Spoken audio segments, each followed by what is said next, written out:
Let's do this. Hey, everybody. Economic Ninja here. I hope you're doing well. There is crazy news happening, and it is so blaringly obvious that 2023 was the year to get ready for this housing crash, and 2024 will be the year that you are putting all of that to work. It's absolutely insane what's going on right now. So let's do this. I'm going to get to what's going on CNBC with the refinances because it is so insane. It truly proves the point of how desperate the consumer is now, and they're trying to get a hold of cash, and they're tapping into it's their last resort, their home equity. Before I do that, I'm going to talk about Airbnbs, because this also tells the other tale of investors that raced into something over the last handful of years. They're now screwed, and they are going to be putting these homes on the market. They're also trying to turn them from Airbnb vacation rentals to full-time rentals, but they bought not in the proper way. They did not have the proper margins, and they're not set up to be long-term rentals. So it says right here, this is out of New York Post, Airbnb listings in New York City plunged 77% after the city crackdown. Now, this is just one city. We've reported on Dallas and other big metropolitan areas cracking down. There's tons of small towns around the US that have been cracking down as well. Where I live in California, they have been cracking down as well. Not only do they put a limit, but they're trying to change how many they used to let be Airbnbs, as opposed to now. They're trying to shorten that out. So it says here, more than 75% of Airbnb's short-term rentals have vanished from the Big Apple following a tough city crackdown on the home-sharing site, according to a report. It says the fast evaporating listings have left thousands of visitors planning to spend the holidays in Manhattan in limbo. No, that doesn't matter, because the next story is going to show you how much in trouble these Airbnb hosts are. And says it's expected to provide a boon to the city's hotel industry. The controversial regulations for Airbnb's largest market, which went into effect on September 5th, limit all short-term rentals to just 2 guests and require the host to be present for stays of less than 30 days. Sorry, that's going to kill the market. Hosts who have not registered their units and received approval from the city can face fines of up to $5,000 for skirting new rules. Airbnb faces similar fines, leading the San Francisco-based company to block the calendars of its short-term rental hosts who have not provided a city registration number. I've got to answer a question. Some people ask me why the discount link for the how to prepare for the housing crash course is $250 right now. It's 75% off only for the next week. I will tell you the truth. It's hard to keep the secret anyway. I filmed a whole new course, and as of next week, I'm auto enrolling every single person that owns that course, the real estate crash course in it, for free. So, and then after that, the price goes up, obviously, because it's going to be more valuable. So I'm just letting you guys know there's a discount link below, but so many people ask me why it's only in there for a week. Existing short-term rental reservations made prior to September 5th are being honored through December 1st. The clampdown has reduced the number of short-term rentals since the rules went into effect by 77% to 4,600 as of September 10th from 22,500.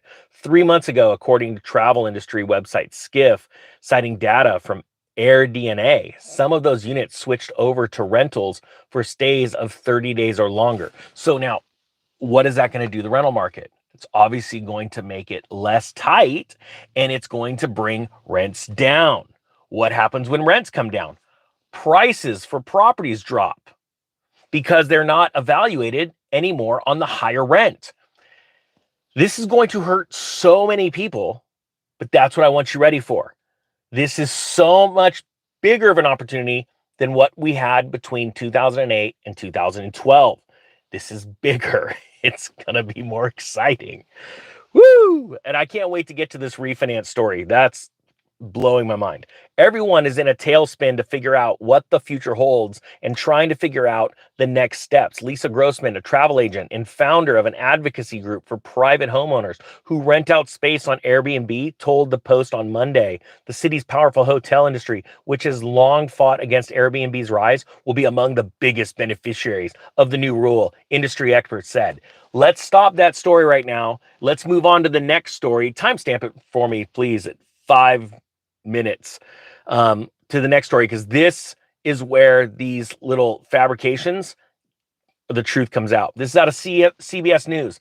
Vacation rental market shift leaves owners in nerve-wracking situation as popular areas remain unbooked. All right, check this out.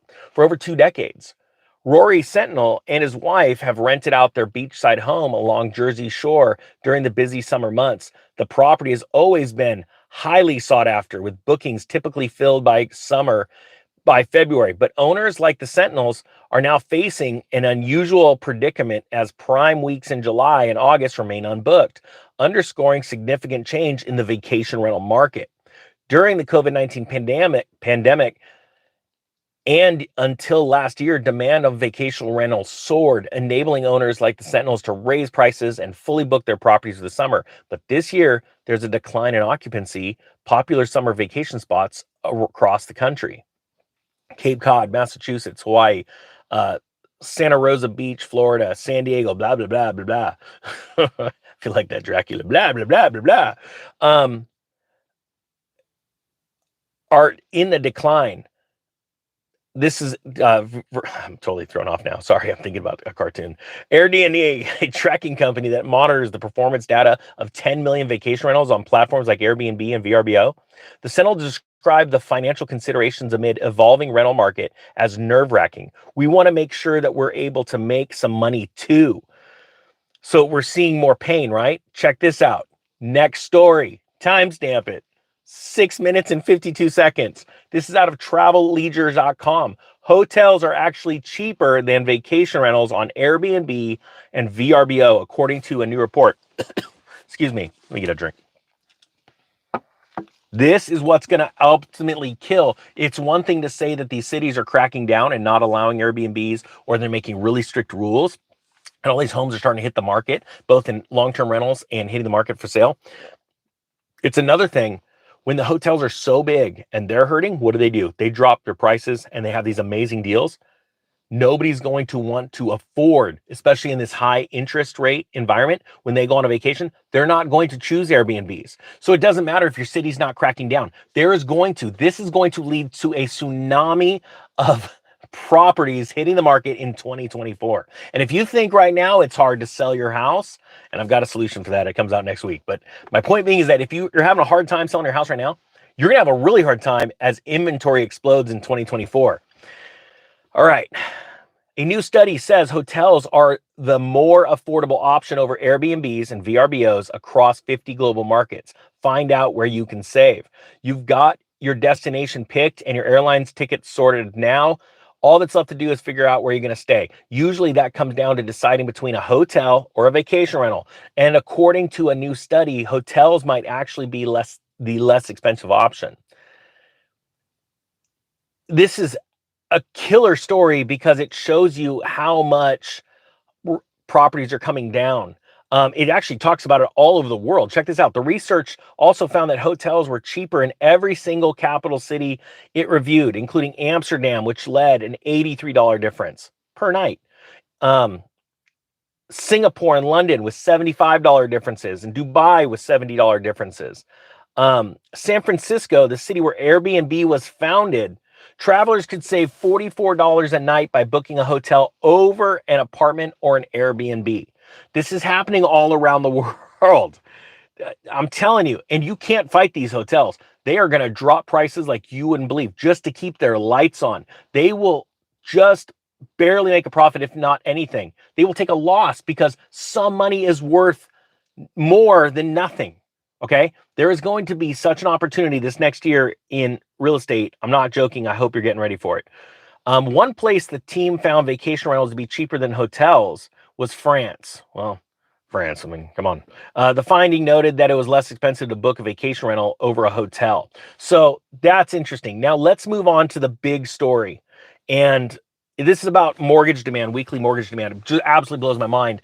And can you do me a favor? Actually, I'll just tell you. So the discount link, 75% off the real estate crash course. It's $250. I'm putting a handful of links out there today. Once they're gone, they're gone. At the end of the week, it will never be that price again. The reason why is because I'm auto enrolling everybody that owns the course into another course, a brand new course on real estate. And it's about how to sell homes, and it goes into all of that, and it's included. So once that happens, that price is going to be different, but it's a whole nother course. Okay. So to everybody that owns the course already, you're getting a whole new course next week on top of that. I want to keep bringing value to you through these courses, through new lessons. As times change, I want to change with it, and I want to bring you the most relevant, up-to-date news and information on how to prepare to buy these homes. All right, this is out of CNBC. Weekly mortgage demand increases driven by strange surge in refinancing.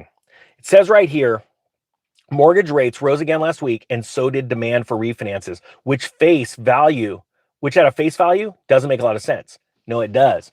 People are so hurting. They're so broke. They're so poor. The only thing left for them to do is to tap into their home finances. Then actually, there's one more thing. People are going to start tapping into their retirement. And I believe that happens by December. You're going to see loans against your retirement skyrocket going into January as things get insane.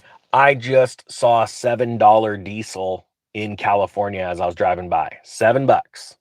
Get ready. It's going to be 10, I believe, by sometime in 2024. All right.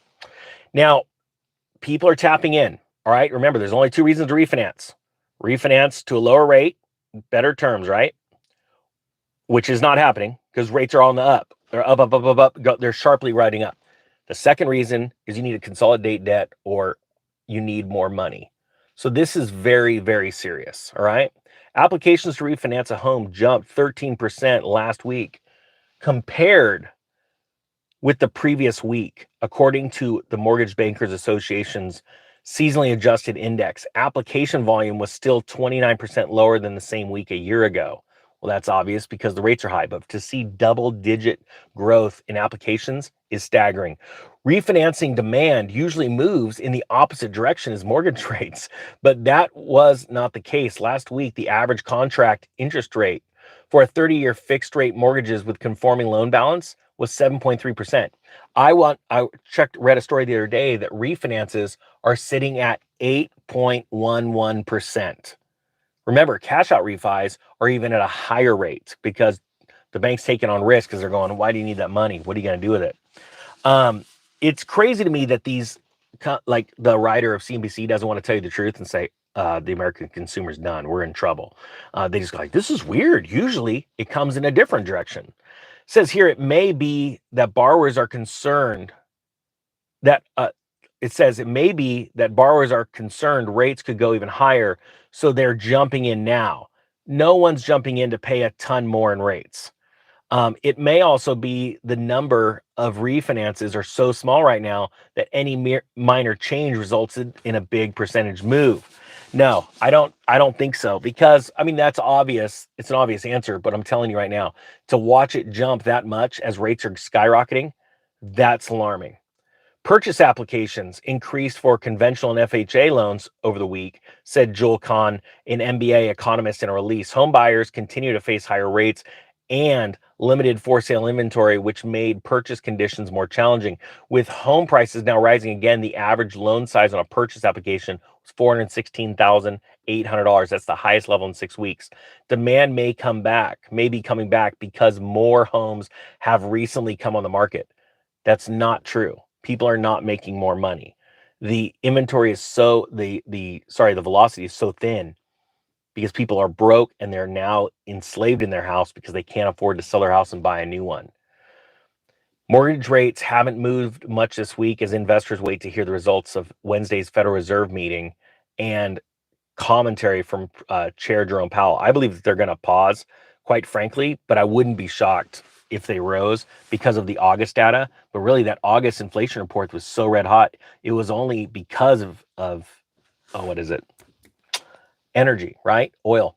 And so if everything else is sort of mellowing out, I think this is a good time for them to pause and then raise again in October. And they're going to continue raising because they've got to give these companies a reprieve. So when they come out with their third quarter earnings, which is a real big deal, they're not going to be as blasted as having 3 months of rate increases, which even is more of a detriment to their company. It's just not good.